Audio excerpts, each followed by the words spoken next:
Hi hello మా న్యూస్కి స్వాగతం. నేను రాకేష్. మరి తెలంగాణ రాష్ట్రంలో ఈ తెలంగాణ రాష్ట్రాన్ని సాధించుకోవడానికి ప్రధాన పాత్ర పోషించినటువంటి వ్యక్తిలో గద్దర్ ఒకరు.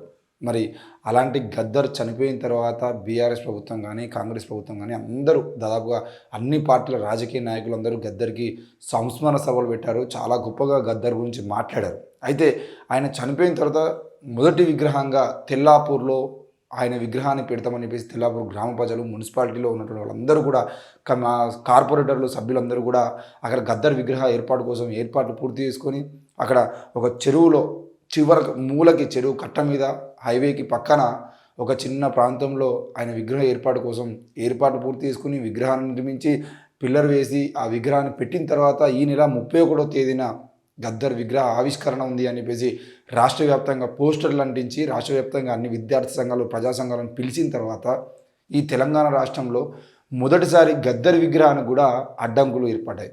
మరి ఎవరు చేశారు? ప్రభుత్వం దగ్గరుండి చేసిందా?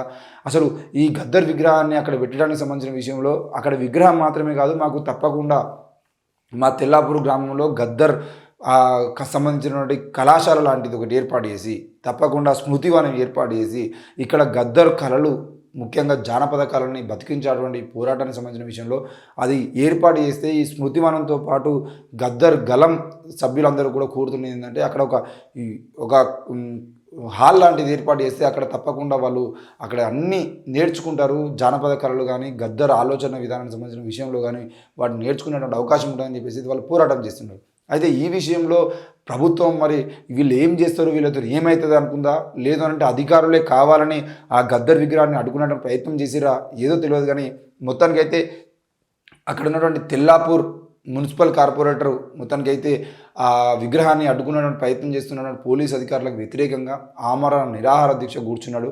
మరి ఆయన 2 రోజుల పాటు ఆమరణ నిరాహార దీక్ష చేసిన తర్వాత ప్రభుత్వం స్పందించి ముఖ్యంగా జేబీ రాజు, కంచా ఐలయ్య, పాషం యాదగిరి, లేదంటే గాదే ఇన్నయ్య లాంటి తెలంగాణ ఉద్యమకారులు, బహుజన మేధావులు అక్కడ వాళ్ళ కాంగ్రెస్ పార్టీలో ఉన్నటువంటి ముఖ్య నాయకులతో మాట్లాడి ఒకవేళ గద్దర్ విగ్రహాన్ని కనుక అడ్డుకునేటువంటి ప్రయత్నం కనుక ఇలాగే కొనసాగిస్తే ఇది కేవలం తెల్లాపూర్ సంఘటన కాకుండా రాష్ట్ర వ్యాప్తంగా ఇది ఉద్యమంలాగా మారుతుంది.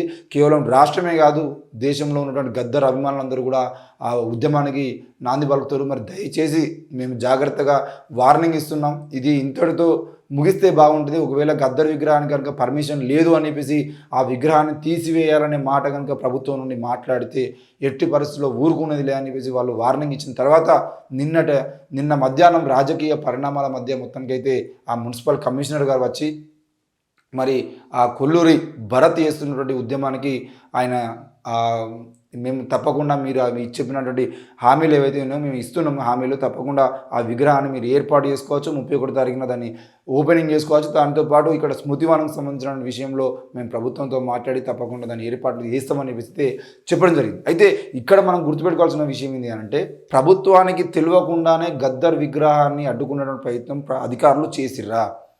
ఈరోజు తెలంగాణలో ఎక్కడ ఏం జరిగినా కూడా ఆనాడు కేసీఆర్ ప్రభుత్వాన్ని విమర్శించినటువంటి రేవంత్ రెడ్డి గారు ఈరోజు ఏ ఉద్యమం జరిగినా, ఎక్కడ ఏ సంఘటన జరిగినా కేసీఆర్ తెలియకుండా ఇది జరగదు, ఆఖరికి మద్యం అమ్మకాలు ఎక్కువగా అయినా కూడా కేసీఆర్ వలన జరిగినాయి అని చెప్పేసి కామెంట్ చేసినటువంటి రేవంత్ రెడ్డి గారు మరి ఈరోజు తెలంగాణ గడ్డ మీద తెలంగాణ అంటేనే గద్దరన్న పాటలతో సాధించుకున్నటువంటి ఉద్యమం, ఆయన ఉద్యమ స్ఫూర్తిని తీసుకొని ఊరూరా ఆయన పాటల్ని వేసుకొని ఈరోజు ఉద్యమం కొనసాగించినటువంటి నేపథ్యం ఉన్నటువంటి గద్దరన్న విగ్రహాన్ని ఈరోజు అడ్డుకునేటువంటి ప్రయత్నం అధికారులు చేసిరంటే అది రాష్ట్ర ప్రభుత్వానికి తెలియకుండా, రాష్ట్రంలో అధికారంలో ఉన్నటువంటి కాంగ్రెస్ పార్టీ నాయకులు తెలియకుండా జరిగిందా? మరి ఎవరు చేస్తున్న ఈ విషయాన్ని అని చూసినట్లయితే దాదాపుగా ప్రజలందరూ కూడా ఇది ప్రభుత్వానికి తెలియకుండా జరగలేదు, కావాలనే ప్రభుత్వం అడ్డుకునేటువంటి ప్రయత్నం చేసింది. ఈరోజు ముఖ్యంగా దళిత నాయకులుగా ఉన్నటువంటి వాళ్ళకి ఎమ్మెల్సీ పదవులు కానీ మంత్రి పదవులకు సంబంధించిన విషయంలో కానీ అసలు ఈ దళిత నాయకులకి ఇవ్వకపోతే వీళ్ళు ఏం చేస్తారు అని చెప్పేసి ఈరోజు ఏ విధంగా అయితే టెస్టింగ్ పెడతా ఉంటారో అదే విధంగా ఈరోజు గద్దర్ విగ్రహాన్ని కూడా అడ్డుకునేటువంటి ప్రయత్నం చేస్తే ఏం జరుగుతుందో చూద్దామని చెప్పేసి చెప్పడం జరిగింది. అంటే వాళ్ళు ఒక ప్రయత్నం చేసిరు, మరి ఆ ఉద్యమం ఎలా జరుగుతుంది ఏంది అని చెప్పేసి రుచి చూసిన తర్వాత వాళ్ళు వెనక్కి తగ్గేటువంటి ప్రయత్నం జరిగింది. మరి మొత్తానికైతే నిన్న ఆ ఉద్యమానికి సంబంధించిన విషయంలో కంచా ఐలయ్య గారు కానీ, లేదంటే జేబీ రాజు గారు కానీ, గాదే ఇన్నయ్య గారు కానీ వీళ్ళందరూ, పాషం యాదగిరి లాంటి సీనియర్ జర్నలిస్టులు కానీ మాట్లాడుతూ ఏమన్నారంటే ఎట్టి పరిస్థితుల్లో కూడా గద్దర్ విగ్రహాన్ని ఇక్కడ పెట్టడం కాదు, ట్యాంక్ బండ్ మీద పెట్టాలి, ఈ తెలంగాణ రాష్ట్రంలో వందల మందిని హతం చేసినటువంటి ఎవరైతే వ్యక్తులు ఉన్నారో ఆ వ్యక్తుల పేరు మీద పార్కులు ఉంటాయి, ఆ వ్యక్తుల విగ్రహాలు ట్యాంక్ బండ మీద ఉంటాయి. కానీ ఈ తెలంగాణ కోసం తన ప్రాణాన్ని సైతం లెక్క చేయకుండా ఉద్యమంలో పోరాటం చేసినటువంటి వ్యక్తికి ఈరోజు కనీసం విగ్రహం పెట్టుకుందామంటే స్థలం ఇవ్వకుండా మీరు అడ్డుకునే ప్రయత్నం చేస్తారా? రానున్న రోజుల్లో గద్దర్ విగ్రహాన్ని తెలంగాణలో అత్యంత గొప్పగా ట్యాంక్ బండ్ మీద విగ్రహాన్ని ఏర్పాటు చేయాల్సిన బాధ్యత కూడా ప్రభుత్వాన్ని అని చెప్పేసి వాళ్ళు డిమాండ్ చేయడం జరిగింది. మరి ఈ నెల 31వ తేదీన తెల్లాపూర్లో ఈ నెల 31వ తేదీన సాయంత్రం 4 గంటల నుండి మొదలుకొని అక్కడ గద్దరన్న జాతర జరగనుంది. మరి ఆ కార్యక్రమానికి చాలామంది వ్యక్తులు, చాలామంది భక్తులు రాబోతున్నారు కాబట్టి మీరు కూడా వచ్చేటువంటి ప్రయత్నం చేయాలి. మరి గద్దరన్న విగ్రహ ఏర్పాటు సంబంధించిన విషయంలో పూర్తి ఏర్పాట్లు అయితే అక్కడ జరుగుతూ ఉన్నాయి. 31వ తేదీలోపు దాదాపుగా అన్ని ఏర్పాట్లు పూర్తి చేసుకొని ఆ రోజు సాయంత్రం అంగరంగ వైభవంగా ఆ కార్యక్రమాన్ని జరుపుకునేటువంటి ప్రయత్నం చేస్తాం. తప్పకుండా మీరు అందరూ ఆ కార్యక్రమంలో పాల్గొని కార్యక్రమాన్ని విజయవంతం చేయాలని చెప్పేసి మేము కోరుతా ఉన్నాం.